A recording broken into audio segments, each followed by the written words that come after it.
Welcome to session 3 of day 1 of Rio 2023. I'm Devi Nair from St. Bernard's Heart and Vascular Center, Arkansas, and a co-director of Rio. We've had a great first day to day 1 with a packed schedule still to come. In this session, the focus is on advancing efficiency in AF mapping and ablation. And in a moment, we will join 2 great case operators, Ronald Tills and Julia Wagler from University Heart Center in Lübeck, Germany. But first, let's meet our panelists. We're joined by Tarv Danjal from Coventry, UK, Aryan Sultan from Cologne, Germany, and Rio Coast Director Richard Schilling from London, UK. Please remember to get involved by submitting your questions, and we'll address as many as we can. Without further delay, let's join our case center. Hello, everybody. Welcome at the University Hospital in Lübeck. My name is Roland Tills. We prepared a very exciting case for you with very new technology. First of all, I would like to introduce our team. With Nathalie Bonke and Lisa Pilat are nurses of our team. Lorenzo Bazzoli, our fellow from Italy. Julia Vogler as the second operator. And then we have Andreas and Andreas from EVET. They will support the procedure. Hello. Julia will introduce the patient to you. Julia, bitte. Thank you. So our patient is 70 years old. He's suffering from long-standing persistent atrial fibrillation. He underwent cardioversion in 2018, but now he's back in AF for about 6 months, and he was referred to us for pulmonary vein isolation. He has no coronary artery disease, and his LV function is preserved. And so we scheduled him for pulmonary vein isolation. So, Roland? Yes. So our standard approach is that we do it for RF-based procedures. We do it double transeptal punctures. We do selective angiographies of the pulmonary veins. And as a catheter, we use a CS catheter. For mapping, we use the HD grid catheter. Maybe you can zoom in that we show the catheter. The catheter is a sensor for the 3D map in the shaft.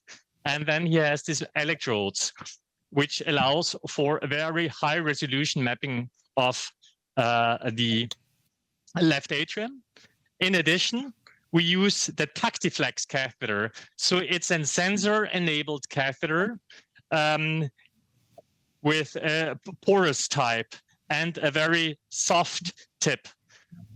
Now, before we start mapping, I would like to hand over to Andreas. He's going to show you the remote technology. So I think what is very special about this case is that we get remote support. Every Thursday, for instance, in our lab is a remote day. So we do get not in-house support, but a remote support. So the 3D mapping system will be controlled from Andreas, who is more than 300 kilometers away from Lübeck. Andreas, please. Hello, everyone. Thank you, Professor Tills. So now I'm just log into my DVS and need the allowance from the hospital to join the working station. And I tried, and now the system in the lab become an information that you have to allow me the connect to the working station. And what you see, I'm sitting from at home and working now. So I can start with my preparations. No, not. So I have now full screen and make my whole configurations for the case. I'm waiting for the mapping catheter, HD grid. Andreas, why don't we take a minute and ask the first poll question? The operators have prepared a poll question for you. Let's go ahead and put that poll up while they're getting ready. So the question is, do you already use remote support for complex ablation procedures in your daily practice? Never, yes. Rarely, and routinely. Okay, So sorry. please vote now and we'll take a look at the results. Let's go back to Lübeck. yes, or the answer. Okay, so now the catheters are now in the left atrium again. And I will take now respiratory gating. And okay. I did my configurations, and then I say to the Professor Pilz, we can start. Perfect. So you see everything is the workflow is as easy as if someone is sitting in the control room. Yes. And maybe to answer the poll question for Lübeck, we do every procedure with remote support. So even epicardial VT procedures, or it's particularly useful for unscheduled emergency cases. So like if once we had an emergency VT that came in on Friday at lunchtime, we had to do the procedure before the weekend. The in-house support already left the hospital. So we contact Abbott and asked someone to help us. Yes. And there is always someone available in Germany who can support the procedure. So I think it definitely increases your flexibility because you can get immediate support usually within 20 or half an hour. So now I started with the mapping procedure, and as you can see, everything is as you are used. The workflow is exactly the same, and the voice. It's better to understand Andreas with these internet-based headsets than with the standard headsets. It's a very good quality, as you can see. So also for the transmission, everything what you see, everything what you use, even the camera, everything is just our standard setting. So we just need to switch or send a link to any company or to any Congress center to transmit the case. There are no additional things that we have to do and no additional costs.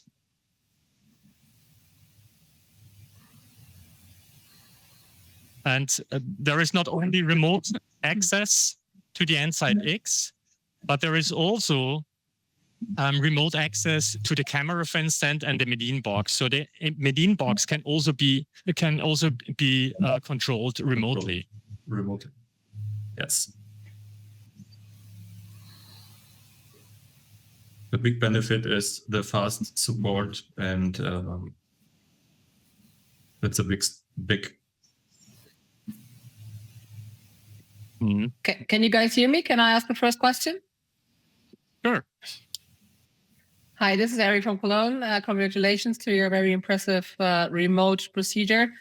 How about troubleshooting for the hardware? We all know that there can be some obstacles in the lab sometimes, especially after some, let's say, thorough cleaning in the lab, that some of the hardware might not work properly.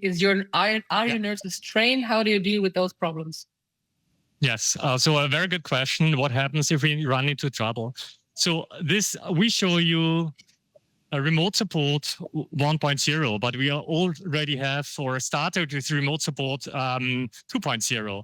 So the next level is that you can combine it with the HoloLens, so that you can see the operator perspective if the operator is wearing the HoloLens, and then it is he can see every pin box or everything what you would see if you go through the EP lab. In terms of troubleshooting, so far we never had to switch to an in-house support. We could always solve the trouble with the remote support because you have the camera, so you can zoom in on the pin box, for instance, if there is any trouble.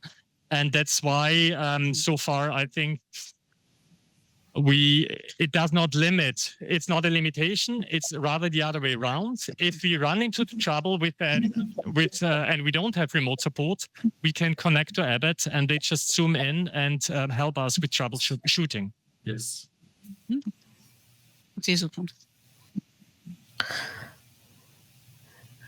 Roland, are you routinely using this technology, especially Medinbox, to take a look at your cases, review your cases, build a case library, etc.? Yeah, we do not have a case library so far, but you use it if, for instance, if we need either for live transmission, but also if we need to record a box case. It's very easy to just start recording and then we record the box. But it's not that we have that we record every single case. So only if there is a reason to record it. But we also use it, for instance, for research purposes. So, for instance, if you have, we started with the In Your Heart software, and started with the study. And the first case is Pierre Jailly, for instance. He just followed the procedure, and he didn't have to travel to Lübeck to follow the procedure. So you can just transmit the case or record the case. But we do not collect routinely or record routinely our cases.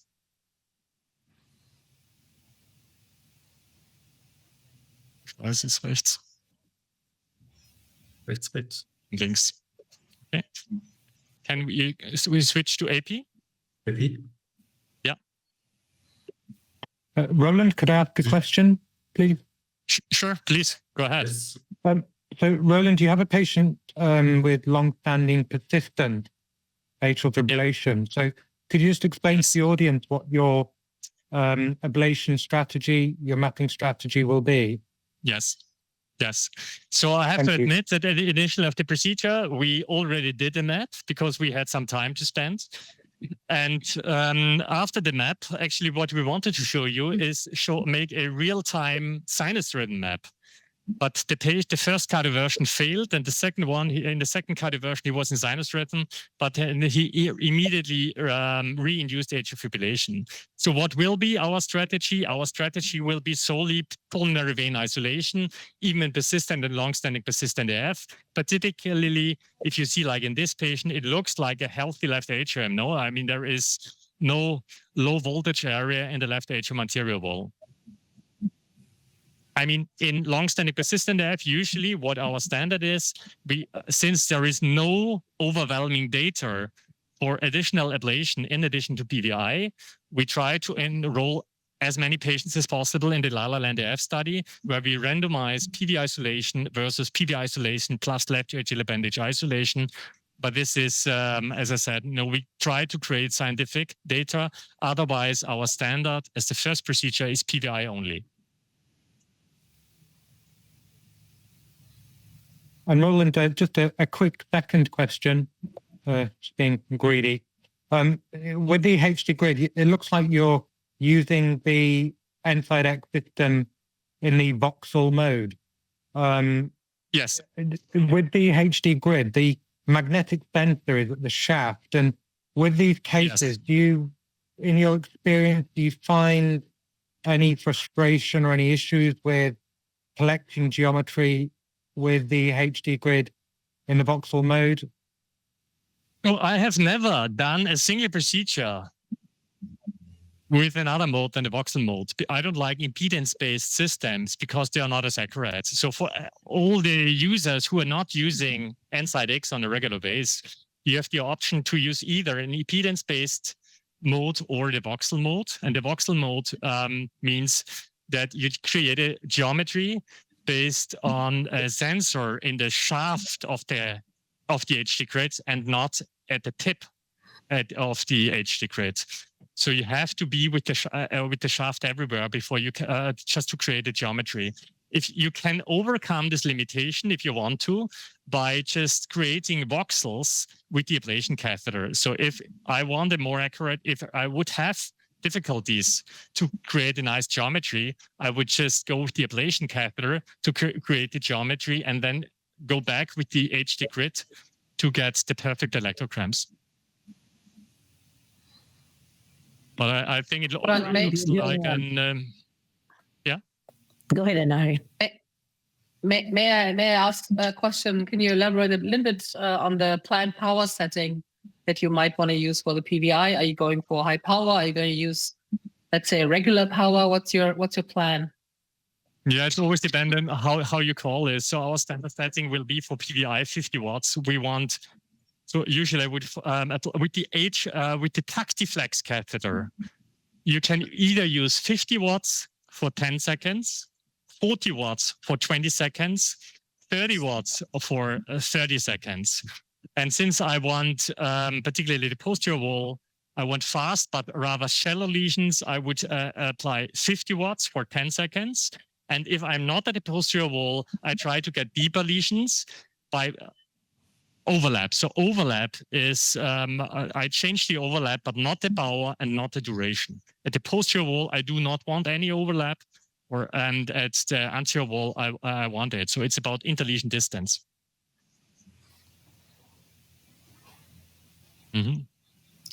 Are you using any particular method for temperature monitoring in the esophagus? We use it for cryo procedures. We use it for every new technology, but we do not use it for RF-based procedures. So whenever we have a new catheter, even for a new RF catheter, we would start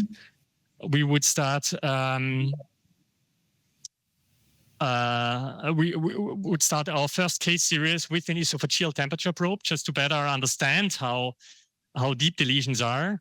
But with RF-based procedures, typically we would stop. For cryo procedures, we still use it on a regular basis. PA left lateral. Yeah. Okay, so we're getting closer to a more complete map. Okay, so this is the left superior vein. Right. Thank you.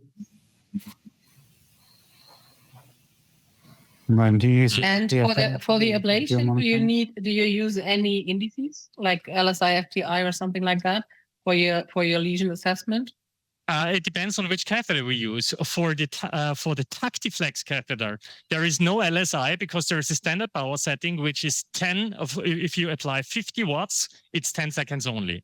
40 watts, 20 seconds. The only variable that you have, you can change the force, of course, and the minimum is 8 gram, and you can change the interlesion distance. No, so for the posterior wall, as I said, no overlap. For the anterior wall, overlap.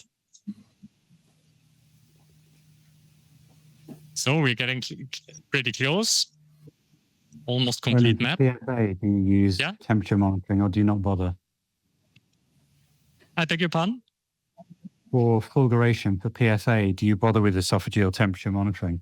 Actually, yes, we did a case series where we monitored the esophagus because everyone said it's non-thermal. But since you deliver a lot of current, and whenever you deliver a lot of energy into any tissue, there must be some temperature rise. And that's what I also know from other PFA catheters where we do animals. It is, of course, you do have thermal effects even with pulse field ablation, but it always depends on how fast you deliver the energy. So what we found out is that there is a thermal effect, and you do have a temperature rise, but in almost all patients it was non-significant. But the highest temperature that we got with the Farapulse catheter in the esophagus was 41 degrees. But we stopped it now. The paper is online, so you're welcome, yes, to look into it. And for cryo, you said you're still using it despite the low numbers and low incidence you nicely have shown in Potter. Yes, I mean, you're absolutely right.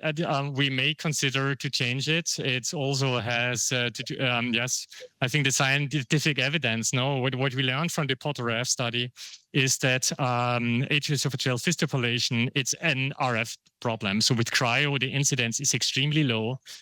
It's less than 10-fold smaller as compared to RF-based procedures. You're absolutely right. We could consider to stop. Using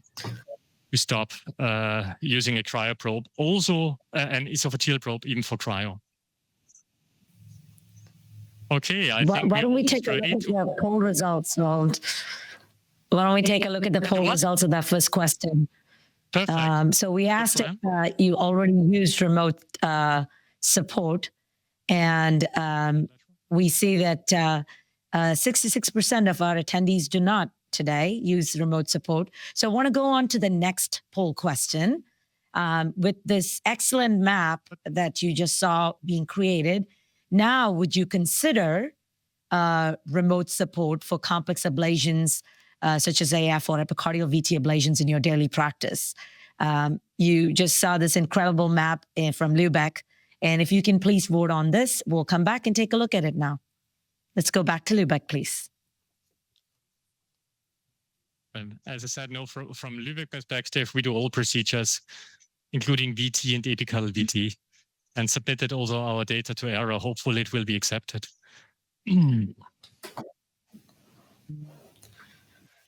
Okay, I think here we are almost ready Okay, to ablate. Yeah. Stop the map. Yeah, you can now start collecting points with the ablation catheter. Yes, I'm ready for this. Okay. Now we go to Ario. Zack. So when you say I will... I always give a fresh shot to the right superior PV before I start ablation. Können wir noch KM haben, bitte? Lisa. Kontrastmittel, bitte. Just look.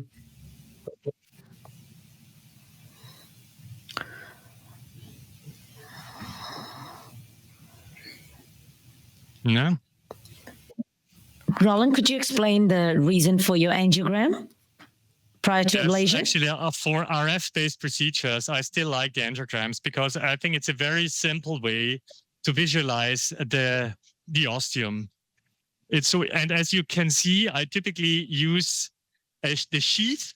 I just push the ablation catheter or the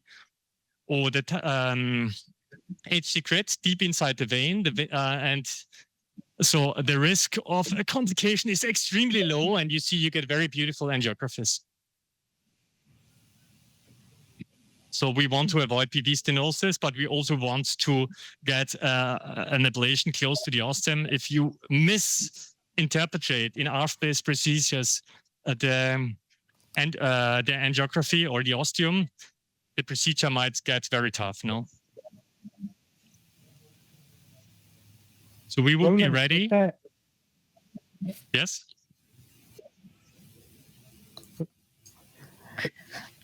I have to say that, I think we are, in the US, we're spoiled with having intracardiac echo for all cases. So it's very rare that we use angiograms and we kind of look at the ostium with eyes. So 2 ways of doing it. So that's great. Sure, that's the luxury. I mean, I would love to use eyes, to be honest. Maybe not for AF, but for REO right lateral, but for papillary muscle VT. REO right lateral, please. Genau. Right. Yes. No. Okay. Are you Roland, ready? I'm ready. Is there any data? Roland, is there any data with PV angiogram with modern day high density multipolar mapping systems in reducing PV stenosis? No. There's no data. And of course, I think with the very high density maps that we use, you may think, okay, it's an add-on. And for instance, if the patient has a very poor kidney function, we, in selected cases, even we do the ablation without angiographies. So I think at present time, it's not mandatory anymore. Kann ich brennen? Roland? Ja. Mach die Anlage hoch wegen Pfeil. Yeah. Besser? Jetzt. Ready to map? To burn? Yes. Was ist das Problem? Kein Problem. Einmal aus an Pump Speed Failure. Okay. Roland, another question maybe. The system offers a lot of, let's say, tools to play around with. Do you use live view while you're ablating to see an immediate effect on the pulmonary vein isolation? No, not for PV isolation. So I think during the PV isolation procedure, so what we really look on, we look for the substrate, number one. We look in terms of the map. We look at the anatomy to better understand the anatomy. And what I really look on is the ablation catheter, so the force, but also the vector and the interlesion distance. And how about impedance? Does impedance play a role in your? I mean, to be very honest, I'm not a big fan of impedance. We did, when I was a young physician, there was a lot of data saying how important impedance is. And when the first contact force catheters were coming out, we looked into the impact of impedance on force. And what we found is that there is a correlation between impedance and impedance drop and force, but there is so much overlap that I think it is of limited value. So I'm not a big impedance fan, to be honest.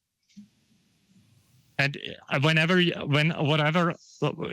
a steam bob, I looked into the impedance, but usually the time between impedance drop and change and steam bob is so short that I don't think that it's going to be, or for me, I think it's not a parameter that I'm looking at. Yeah. I will say that from my experience with the TactiFlex, it's definitely been a great milestone step for Abbott. I think that the signals are extremely clear now compared to the previous generation, and definitely seeing the DOF is a definitely huge step forward. Yeah. Yes. And you said it's not that rigid, so also I think the tip is not that rigid, so that makes the procedure much safer as compared to other contact force catheters, where you sometimes have a very rigid, very stiff tip. Yes, and it's very smooth to get to push and pull through the SL1 sheath, because it's a little bit smaller in diameter as compared to the Biosense catheter. Not too crime, that's what I don't like. Do you feel that flexible tip offers you more stability because of that? I think so. So I'm a really big fan of this flexible tip in combination of the contact force. We always used, we did the first procedures with the flexible tip catheter when it was released for flutter ablation long time ago. But since we got contact force information, we exclusively perform all procedures using contact force catheters. So that's why we only use it now, since we have the combination of the flexible tip and the contact force. So as you can see, I have an anterior and a posterior sheath, and I will change from the anterior sheath to the posterior sheath to get closer to the ostium. I was just going to ask you, if you were not going to use the grid, why do you need 2 transeptals? So there you go. You answered that question. Yes. So I know there are centers that do a single transeptal puncture. I always use 2 separate punctures, because often one puncture is better for some reasons, and the other for some regions, and the other one for other regions. So for instance, at the roof, a very posterior puncture at the right side sometimes makes ablation difficult. So I need a more anterior puncture. At the inferior aspect of the right-sided veins, usually the posterior puncture is easier. Okay. Roland, there's an interesting question from the audience, and I think I'm going to post it to the panelists. They want to know how many of you actually sit down and do their ablations. I think it's. I think you look very comfortable. So I'll start with Arjen, and we'll go off the panel there. So the question is, how many ablations I do myself? No, how many ablations? Okay, yeah, got it. All the ablations. How about you, Richard? Well, if I'm doing a long ablation, I don't wear lead, so it's not so bad. So I do most of them standing up, because it's either a one-shot PVI, in which time I don't have time to sit down before I have to stand up and leave the lab again. But if it's a long one, I'll not wear lead. How about you, Tharv? So I try and minimize the amount of lead wearing time required. So I'll scrub with the fellows to get the access. As soon as all the kit's in the chamber of interest, then I'll go and make a coffee. I'm very pleased that Roland's actually using the HD grid, because I was feeling very old-fashioned after I spent some time with you in Jonesboro, Debbie, because I like watching the PV signals and seeing them change and isolate if I'm isolating the veins. It gives me some sense of reassurance. Maybe I'm just too old-fashioned. Yeah, we always. I know there are some centers that only do a single transeptal puncture. I'm very old-fashioned and always want to see real-time recordings while I ablate. So that's why we always do double transeptal. The only exclusion is, of course, for single-shot devices. In cryo, we do a single transeptal and we have the CS catheter. And for PFA, we only do a single venous puncture. We don't even use the CS catheter. Roland, it's a really smooth workflow that you're demonstrating. But we do have routinely the HD grid and the tap flex in the left atrium for AF 3D mapping cases. But generally, we'll do a single transeptal puncture and railroad the ablation catheter through the same puncture. Do you have any experience from that? Any comments on that? Is that the right thing to do, or? I mean, I think there are many right ways to do it. When I was a young fellow, we did the double lasso technique in Hamburg, and there we had 3 transeptal sheaths, and one was exactly what you demonstrated. So we did a transeptal puncture and railroad the catheter to get the second sheath to the left atrium. But then we always had a second puncture for the third sheath. And what I learned is that if you have 2 transeptal sheaths, there is always a better one for some regions, and the other one is better for the other regions. So if you do not use the steerable sheath, I think 2 separate transeptal punctures are very, very useful. Like as you can see, for instance, here, it's good to use the posterior sheath that I'm using now. You see, it's now easy to get a very nice contact force, whereas the other puncture side was better to ablate the roof. Roland, I see that you still got the bullseye for the force showing up on the top left-hand corner of the navic. Yes. But to my mind, the arrow has completely made that redundant. I find the arrow so important in telling me which surface I'm pressing on. Yeah. Yes, I completely agree. I like it. I mean, we see the bullseyes, but I only watch the arrow. I watch the arrow and I watch the force, but the aura gives me all the information that I need. So I also see you have the interlesion distance activated. Yes. Do you really take this into account? Because I really like it. I like this new tool of the interlesion distance because that reassures you that you're creating a thorough line without gaps, hopefully. Yes. I always have a look at the interlesion distance. No, don't the lesions overlapping, but tell you that. Okay, Ron, there's a lot of interest among the audience about on the remote mapping that you're using so incredibly well.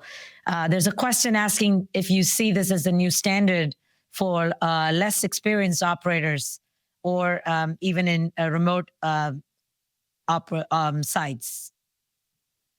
Yeah, so definitely.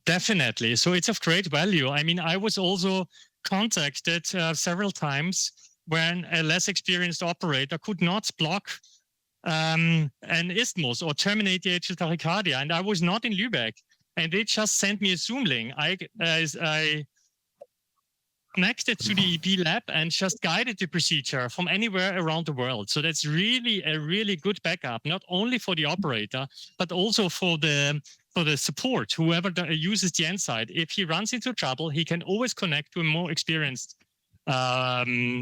either engineer or the physician to a more experienced operator. Okay, 1, 2, 3, ich schalte stopp.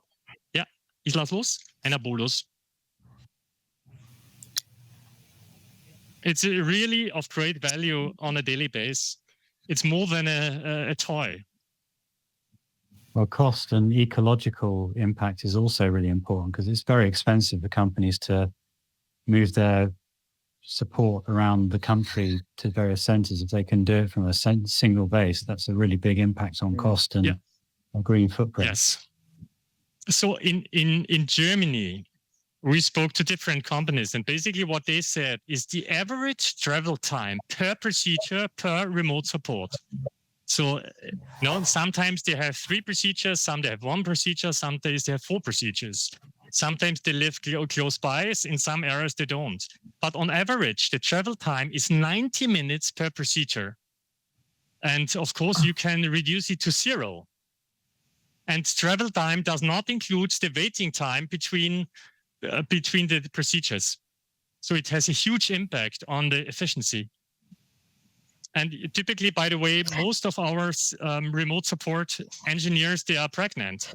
So it's also, for them, it's very popular to do the procedures because it's the only way to be in the EP lab. True, yes. Why don't we take a look at the poll, the second poll that we had, see if this incredible case has changed the minds of our viewers. So we asked the question if they will change. And Roland, I think you have. This is incredible. You flipped our entire audience that they would actually start using this for selected cases, and hopefully, as you said, maybe we'll be seeing this in a more routine practice in the future. So coming back to you, I do have a question from the audience about whether you think there's an effective way to show correlation between remote support and improved clinical outcomes. What are your thoughts on that? Yeah, I think it's very difficult to show some scientific evidence. But I mean, what is really just easy to understand is that it's a fantastic backup strategy, So whenever you cannot block your isthmus, if you do not understand the anatomy, you still have the option just to get connected to more experienced operator, as simple as via a Zoom link. And this is just a fantastic advantage. Oh, I have to say that I completely agree. On a personal note, this is like a routine thing that we have used. So for the panelists too, my brother is an EP in India, and we actually learned this from you, and we were able to actually use this with me helping with his procedures in India. So, I mean, there's such incredible value to this remote monitoring, and I think we have some data at HRS this last year that we presented. So I think it's the flexibility, I think, that what makes it beautiful. Yes. So what procedures do you do with remote support? So I actually help with AF ablations and VT ablations in South India, from sitting in Jonesboro, Arkansas, which is, and the time zone changes actually help. Yeah. Without traveling, no? Yeah, without traveling. No, I think that's a great advantage and a great achievement, because I think that makes the procedure much more safer for our patients. Instead of being treated in a less experienced center, you still have remote support to minimize the risk of the procedure for the patient. So I think that's a very, very important finding in the foreseeable future.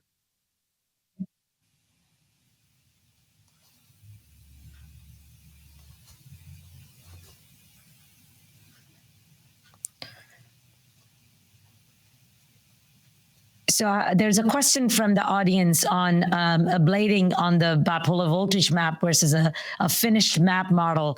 And I'll post it to our panelists on what they routinely, how they do their ablation. And we'll have Roland continue with the ablating. Can we change to a non-voltage map, by the way? Sure. What their strategies are. Arian, you want to start? Do you usually use a finished map like this, or do you base it off voltage? Depends on the procedure. If it's a PVI first do, I might only have an anatomical shape for the PVI itself, and then I'm happy with it. But I tend to, being also a little bit old school, have a look at the voltage actually to see where the scar actually is. Despite maybe only doing the PVIs, I want to have the idea of what I'm really ablating. So I tend not to use only the anatomical shape, but also some voltage information. And I also always, to be honest, do a remap after PVI, even if it's PVI only, to be sure that the pulmonary veins are isolated. If I created lines, I do a quick activation map, because with the system, you can nicely see then the propagation wavefronts going over the map, and you can see if your roof line, posterior wall, whatever, is blocked or not. So I tend to use the whole information I can get. How about you, Richard? Well, I'm presented with two scenarios. The first is when I don't have access to some way of mapping the AF like STAR. And in that situation, I would isolate the veins and leave it at that. And so to do that, I just find it much easier to have a simple map without the color on it. It's more difficult to see the ablation catheter and the lesions. And then if I'm going back after having done that and the patient's had a recurrence, then yeah, I want in some way to know what the substrate's like, but I'll try and map it myself by eye if I don't have some automated mapping system. Tarv, is that kind of your practice as well, or? Look, I think it's a really good question. For most first-time PVIs, I'll use a single-shot device. And in a lot of these single-shot devices, we don't have information on substrate. We're just looking at PV signals. I think it's always important to look at the signals, and absolutely on board with Richard on that. I think where 3D mapping really helps with the AF patients in our practice is with our redo cases. And under this circumstance, I think it's really important to have a good substrate map, high density multipolar map geometry. So we'll do those cases with the substrate map. And I think what's really interesting nowadays is, as has already been commented on, there's multiple toys and different sorts of maps that can be presented.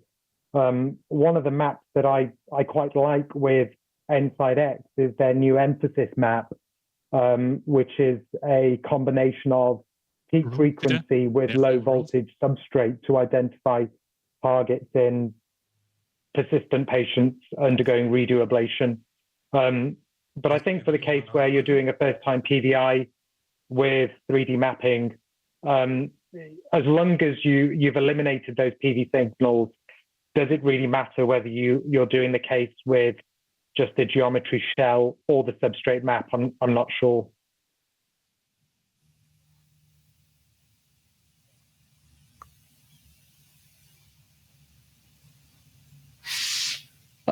Well, to be honest, I think, I don't know what you guys think, but in the foreseeable future, if, let's say, if money wouldn't be an issue, that first two PVIs will be performed using a single shot device and potentially using PFA as opposed to point-by-point RF ablation.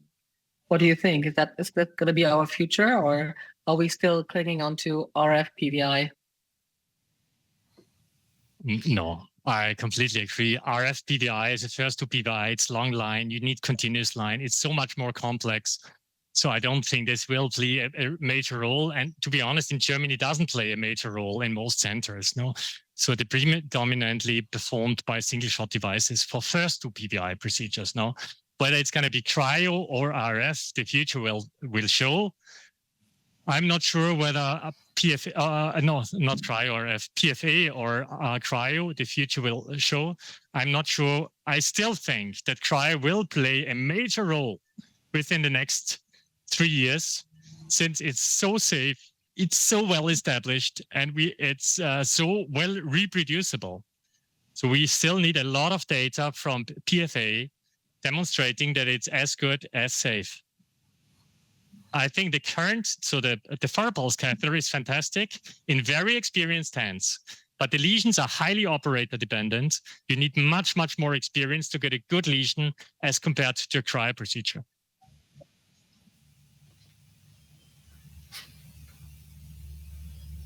Roland, in terms of your map with the substrate map, are you using the near field tagging, or is this the omnipolar tagging to define the substrate?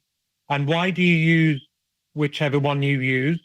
And how do you set the voltage criteria, please? Yeah. So good. So the major advantage of the omnipolar technology is that you can the propagation usually. So if you just have an electrode or two electrodes, typically you would get the amplitude is depending on the direction of the electrical activation. And you can overcome this with the newest generation of the catheter. And so I think it's very good, particularly in atrial tachycardias. But I think for first to PVI, I think it is not too super important to get the last and the best and the highest resolution ablation catheter, mapping catheter. The voltage criteria, we still use 0.5, and we still know that this has many, many limitations. No, it's depending on the catheter, on the inter-electrode spacing, and it also depends on the rhythm. But 0.5 as the upper limit is still our standard.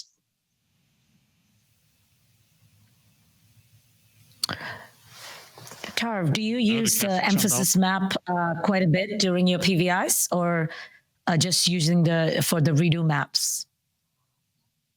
Yeah, Debbie, we've been using, so I mean, certainly the groups in Spain have done quite a lot of work with peak frequency, certainly in persistent atrial fibrillation patients. And I think where it's helpful is to identify better low voltage regions that may potentially be substrate.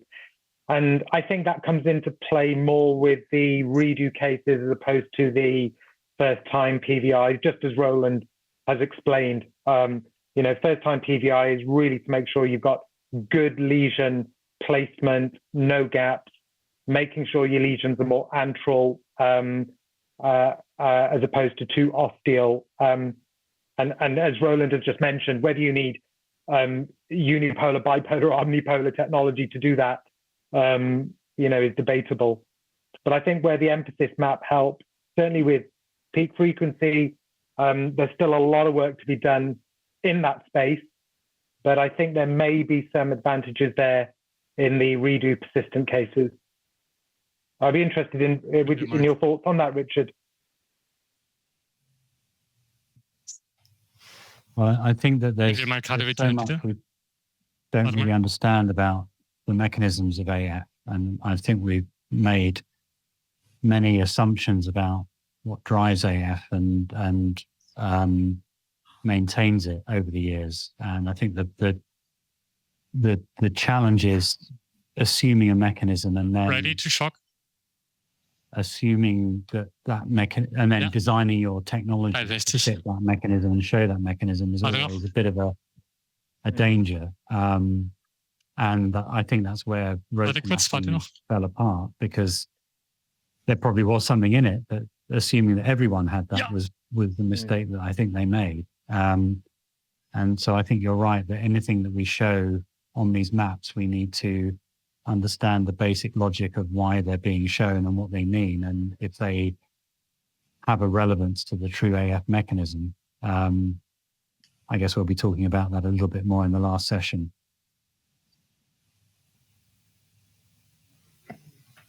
Okay, so as you can see, we just cardioverted. What we typically do is we do a manual compression. In most cases, you can reduce the output of your cardioversion if you do a manual compression. Okay, and there still is a gap, and we are late here. So it must be high up.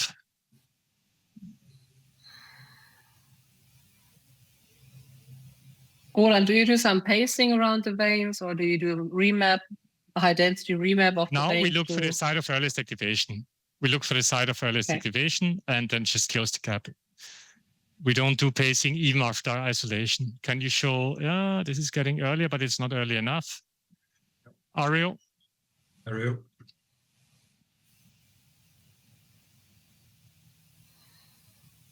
No, it's late. Yeah? Yep. It's not early enough. Agree? Agreed.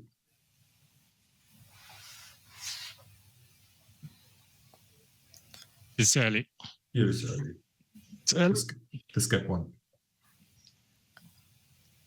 I'll be curious to see what the vectors look like on the inside, on the grid. As Arian said, I think it's a great time to actually do live view, and the system now has so many features. Sometimes it's hard to keep up.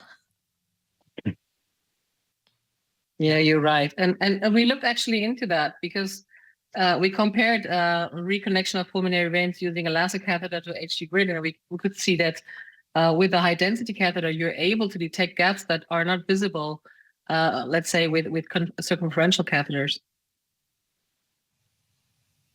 So this can be helpful in patients, for example, with recurrence of paroxysmal atrial fibrillation, and from the first glimpse having the impression of still having all veins isolated. So therefore, I sometimes like to use atrial grid catheters or high density catheters to really be sure that all veins are completely isolated.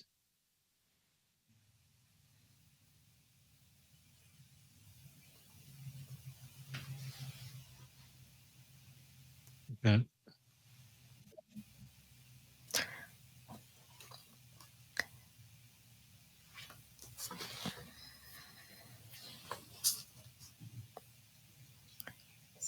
No.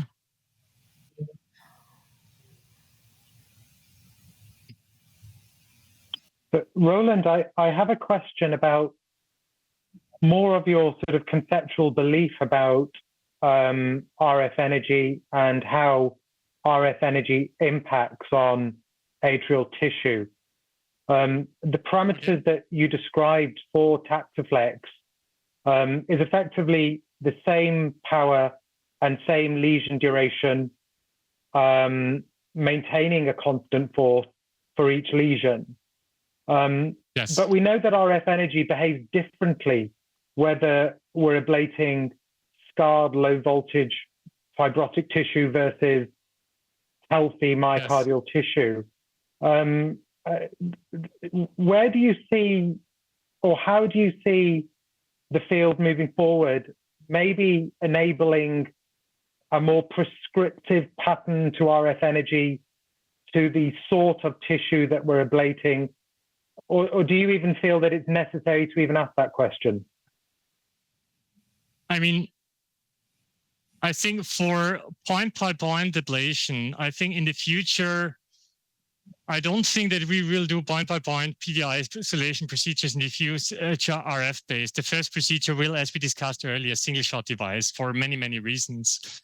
And I think for lesion, I mean, for deeper lesions, the secret will not be RF, because if you want to get deeper RF lesions, the collateral damage is getting too big. So I think that's why we cannot increase the duration much longer. We have limitations like steam bob formation. We have collateral damage like esophageal fistula formation.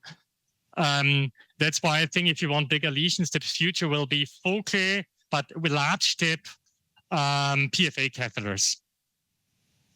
This will be, because you have much more, you have a much bigger safety margin. Jetzt wäre aber ganz schön, wenn wir isolieren. Roland, since you're on the right antrum, there's a question from the audience about whether you do map the phrenic nerve prior to ablating the right PVs. Is your no, we never map the never for RF-based procedures, because you need to ablate deep inside the vein to get a phrenic nerve pulses. And I do not remember a single phrenic nerve palsy during RF-based procedures, but it's a pure, it's a cryo problem, and it is to a smaller extent a PFA issue, but it's definitely not an RF problem. Okay, so where's the gap? Should be somewhere inferior.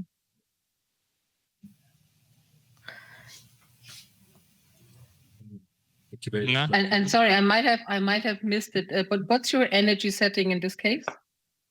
50 watts, 10 seconds. Thank you.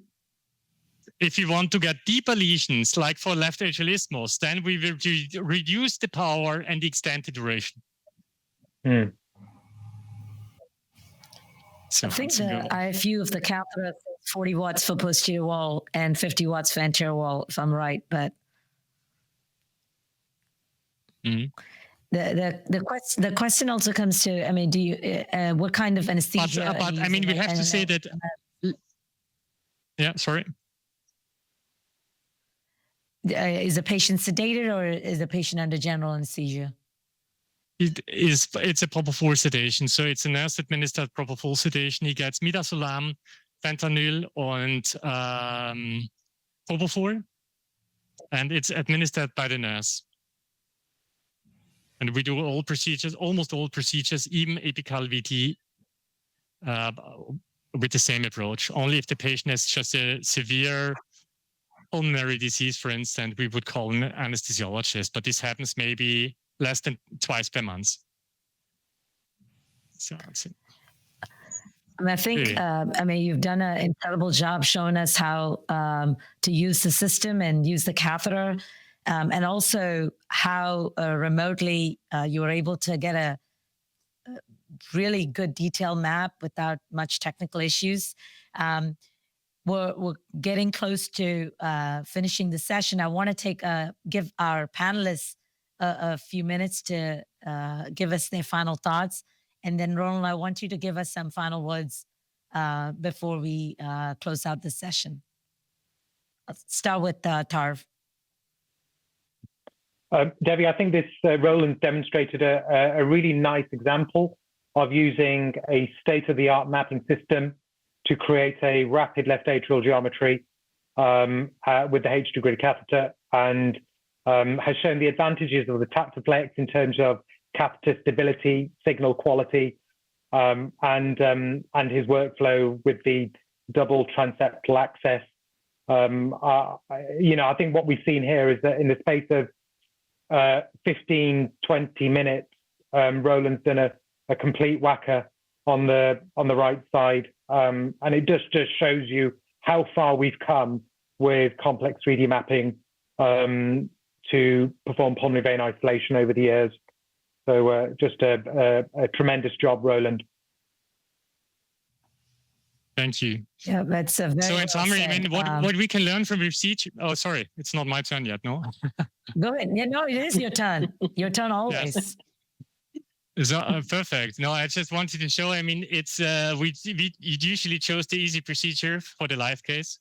That's why we chose the first 2 PVI procedure. But I think it's like Flutter. Flutter can be very, very easy. And most of the cases, it's very easy. And you say, okay, it's just Flutter. But at the end of the day, we all know it can sometimes takes more time than we wanted. And the same with the PVI. Of course, my expectation would be to do the full procedure, isolate both veins during the session. But as we all know, sometimes it can be more difficult. So I think we still have to do spend some time to isolate, to identify the gap. And I hope that you still enjoyed the case and saw how useful and how well established remote support is in our daily workflow. Thank you so much. Yeah, Ariane and Richard, any final thoughts? Well, I'm just super impressed by the use of remote monitoring and remote support. And I think this is really what you said, that makes your life much easier, especially if you're unscheduled cases, emergency cases, and you can still rely on the tech support you want to work with, and you're much more flexible in terms of what system you can use and what catheter you can use. And you and Julia have, and all your team have shown us nicely how quickly you can perform the procedures without having someone from Abbott or any other company sitting next to you in the lab. So this is very impressive. Congratulations. And from my part, I think Roland's made 1 or 2 really important points about RF and the application, because we've shown in previous studies that you need to be in place for 10 seconds to get a decent lesion. And the higher the power and the shorter the time, the more superficial the lesion. And so if you're trying to deliver on the anterior wall, you probably have to lower the power and give a longer lesion. And you can see that his resistant area is on the anterior aspect of the veins, because that's the thicker part of the tissue. So sometimes you just have to be patient and wait there and go for a little bit longer with a lower power. But he's doing this in a very safe manner, because if you have a first-time isolation every single time, you must be giving too much energy at points. So if you're struggling to isolate, it means you're being appropriately cautious, because on occasions you'll find a bit of thicker tissue that you just can't get a transmural lesion from, because you're being appropriately cautious in the other areas where the tissue's not thinner. Very, very well said. At this point, I'd like to thank Roland and Julia for an excellent case. and our session panel for joining us, Tar, Richard, and Arian. Rio 2023 continues. Join us in a few moments for session 4.